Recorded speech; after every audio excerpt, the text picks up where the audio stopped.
नमस्कार दोस्तों, आज की कहानी है डिलीवरी बॉय की ज़िंदगी। डिलीवरी कंपनी के डिलीवरी बॉय का काम सबसे ज़्यादा मुश्किल हो जाता है।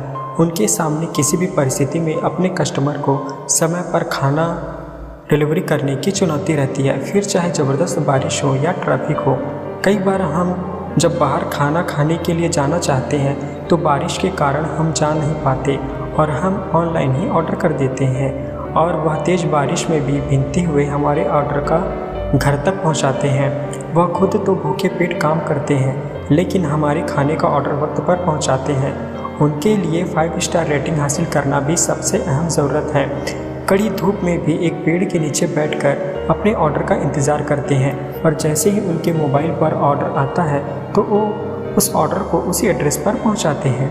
कई बार तो ऐसा होता है जिस पते पर वह ऑर्डर लेकर पहुंच जाते हैं और थोड़ी सी लेट लतीफ़ी के कारण ऑर्डर को कैंसिल कर देते हैं। कुछ कस्टमर ऐसे होते हैं जो डिलीवरी बॉय के घर आने पर पानी के लिए भी पूछ लेते हैं, तो कुछ पल भर की देरी के कारण बरस पड़ते हैं, जैसे वह कंपनी के लिए नहीं उनके लिए ही काम कर रहा हो। और कुछ लोग ऐसे होते हैं जो ऑर्डर लेने के बाद पैसे भी नहीं देते, उल्टा वह हाथापाई पर उतर जाते हैं।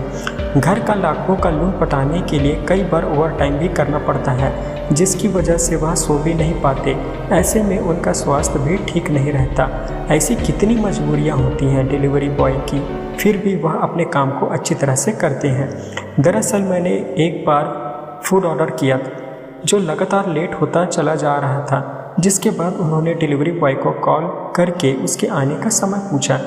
डिलीवरी बॉय ने उन्हें सुकून भरे लहजे में आश्वासन दिया कि वह जल्द ही वो ऑर्डर को डिलीवरी कर देगा। हालांकि काफ़ी समय के बाद भी जब खाना नहीं आया तो मैंने डिलीवरी बॉय को फिर से कॉल किया।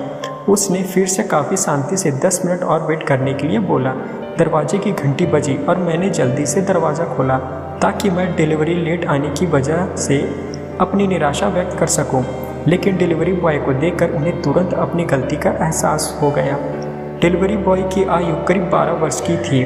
उस मासूम से बच्चे से बातचीत करने पर पता चला उनके पिताजी डिलीवरी पहुंचाने का ही काम करते हैं। कुछ दिनों पहले उनका एक्सीडेंट हो गया था, जिसकी वजह से उनका पैर फ्रैक्चर हो गया। डॉक्टर ने उन्हें कुछ महीने आराम करने के लिए कहा है। आर्थिक स्थिति ठीक नहीं होने के कारण और जब तक उनका स्वास्थ्य ठीक नहीं हो जाता, मैं उनकी जगह यहाँ काम करता रहूँगा। घर की सारी जिम्मेदारी उठाऊंगा। इतना सुनते ही मैंने उससे तुरंत माफ़ी मांगी और बातचीत करने की कोशिश की। उसने बताया कि सुबह स्कूल जाता है, फिर शाम को 7 से 11 बजे तक साइकिल से घर घर जाकर ऑर्डर पहुंचाता है।